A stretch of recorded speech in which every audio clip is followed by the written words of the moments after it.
Good morning. We are extremely pleased that you are here. It is good to come together for the purpose of co-creating. Do you agree? Yes. We are explaining to Esther that we are already on both ends of this transmission. You are all ready with your clarity of what you want, yes?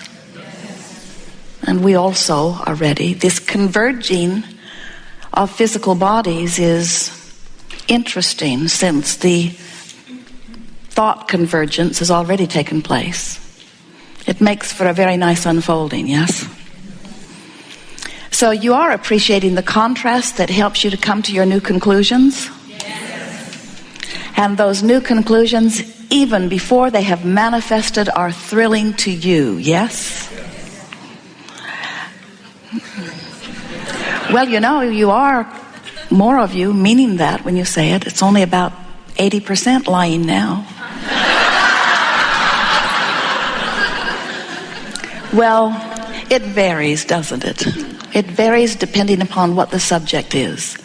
There are some subjects where it's easy for you to stand in the knowing that something is coming in a patient, even eager anticipation, where some of the things that you've been wanting for a while that have not shown up in what you call real life manifestation, we understand your impatience about it, and we really are not here to soothe your impatience as much as we are to teach you that patience is not necessary.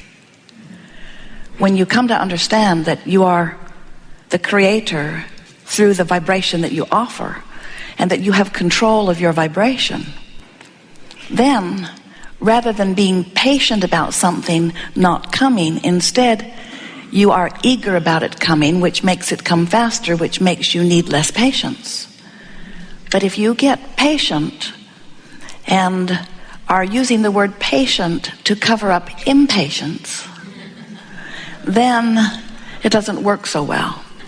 Because the universe is not responding to your words. You understand that, yes? The universe is responding to the vibration that is behind your words. And when we say that to many of our physical friends, it is annoying at first, because you are so situated in your leading edge physical time-space reality that you, for the most part, don't see yourselves as vibrational beings. So you aren't aware that you are vibrationally transmitting. You think that you are auditorially transmitting. In other words, you expect people to respond to what you say. They usually don't, but you'd like it. And so you are accustomed to being who you are. You're in your body. You're observing the world. You know that part of the world is observing you. You are so good at deciphering what's around you by translating vibration into what you see and into what you hear and into what you feel and smell and taste. But we want you to begin to accept that you are vibrational beings first and foremost, and that you are always, in every moment, emitting a vibrational signal, which is literally, we're not kidding you even a little bit, your point of attraction. So what you put out, you get back, because law of attraction is responding to the vibration of your being. So when you say, I really like you, and you don't, the universe is responding to the vibration of your being, not the words that you're using to try to make it different than it is. Your words are not making it different. Your vibration makes it different. Now, can you offer enough words to shift your vibration? Yes, you can. But it is ever so helpful if you are focused upon shifting your vibration rather than worrying about the words that you're offering. And if you are aware of shifting your vibration, and you are aware of the way you feel as you are shifting your vibration, now you begin to have true creative control of your own point of attraction. Everyone you know is emitting a vibration. And that vibration is coming from the thought that they are thinking, but there is another part of that vibration that is a stronger current that most of our physical friends, since you haven't even thought about being vibrational beings to begin with, you're not thinking about all of the components of vibration that make up the totality of who you are. You are much more than you see here in these physical bodies. This is but a piece of you, so to speak. It's an extension of you. It's a part of your consciousness. And the larger part of you, the non-physical part of you, that many of you through time have referred to as soul, we call it the inner you or inner being, source, that inner part of you existed before you came into this physical body. But most important for you to remember, that inner part of you still remains that inner part of you, even though you have come forth into this physical experience. In other words, the larger part of you, the eternal part of you, far and away the larger part of your point of attraction. Ooh, good words. The larger part of your point of attraction is source energy. It's still the non-physical part of you. So that non-physical part of you projected the physical part of you here, an intention, you might say, and here you are, splat. So there are really two aspects of you. You're not two beings, but you are a being with two aspects. And the larger part of you is offering a vibration, as is this part of you. And as you are focused in your time-space reality and you're looking around and you see things you like, you emit a vibration about that, because whatever you are looking at is already vibrational in nature. And as you hold your attention upon it for as little as 17 seconds, you begin to take on the tone of that vibration. So as you give your attention to something wanted, you offer a vibration about it. As you give your attention to something not wanted, you offer a vibration about it. And through that contrasting experiences at many levels of your being, whether you are consciously aware of it or not, and most of you are not consciously aware of it, you are giving birth to new desires. By knowing what you don't want, you know what you do want, and it's happening all day, every day. So in this process of knowing what you don't want and knowing what you do want, you are deciphering the contrast of this leading edge time-space reality just like you knew you would, and you are doing the most important thing that you knew you would do. You are coming to new conclusions. You are coming to new preferences. You are taking thought and desire beyond that which it has ever been before. And the most wonderful part of that, from our perspective, is that when you do that, leading edge pioneer of that which we are, when you do that, we hear the improved condition that you are asking for, and we give our undivided attention to that. In other words, the source within you flowed with you and continues to ride the rocket of your desire. So it's an interesting thing. As you're sifting through the contrast, the parts that you don't want are sort of left behind, like the pieces of corn that you aren't eating, while the best of you is moving forward, and that's the part that the eternal part of you is becoming. This explanation, while we know it is simplistic, it is the explanation that helps you to understand the evolution of all species. Even if you are the one-celled amoeba, you are living in an environment where you are having preferences.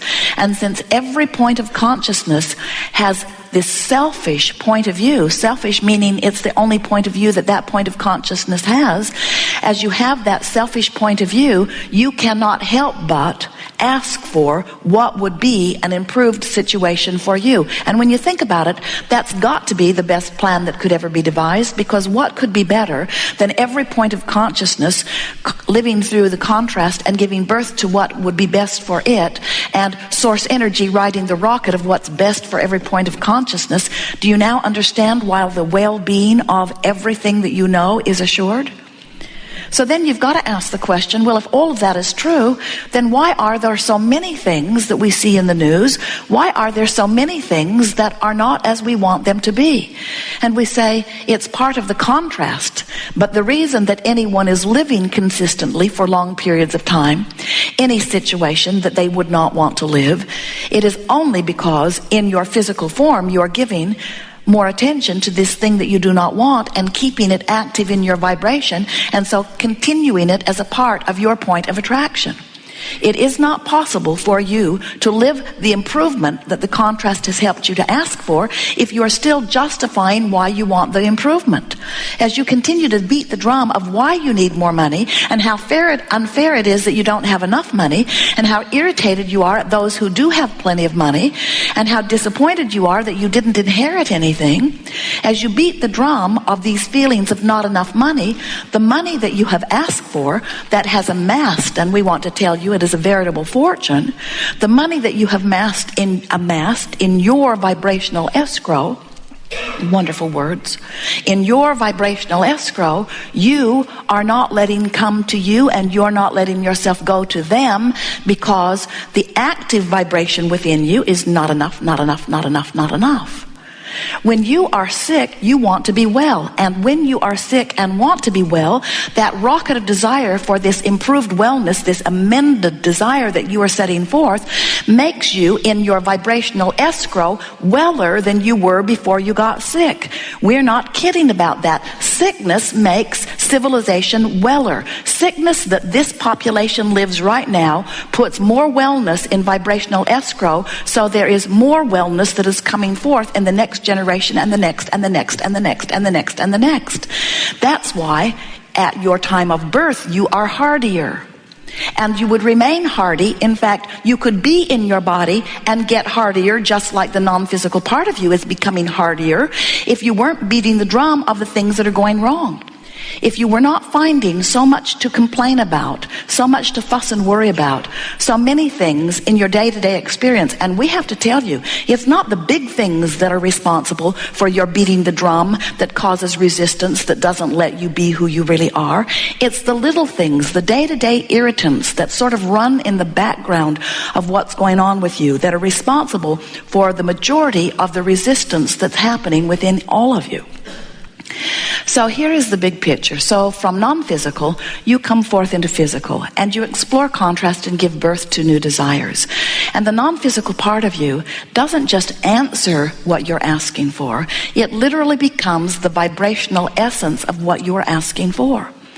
Now, when we say this to you, mostly you just sit there quiet and sort of uninterested. It doesn't seem to be that meaningful to you. But we want to tell you, if you were remembering the creation of the planet, if you were understanding the creation of worlds, if you were understanding that everything that exists in what you call real life manifestation was always, every time, thought that was contemplated upon first, then you would be ecstatic at understanding there is a vibrational escrow that has been amassed for you that is literally pre-paving your future experience.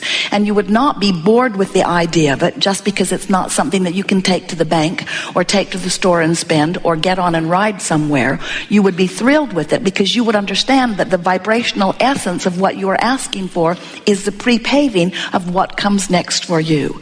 And once it is in your vibrational escrow, the creation has been created. 99.99% of everything is created vibrationally before you even begin to get a glimpse of the energy of it.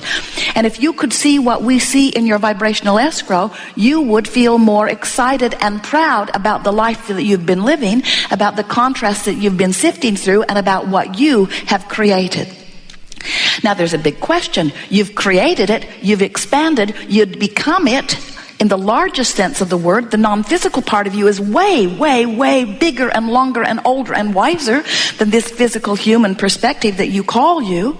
So as you've given birth to this amended you have literally become this vibrational essence. And the question that this gathering wants to answer is, are you keeping up with you? Are you moving in the direction of you? Are you letting yourself in your human form become this expanded version of you that this human form has set into motion? And if the answer is yes, then you say on a regular basis, I feel great. I am so happy. You say, isn't that beautiful? You say, isn't this wonderful? The emotions that are running through you like a constant sort of recording are wonderful, good feeling emotions when you are keeping up with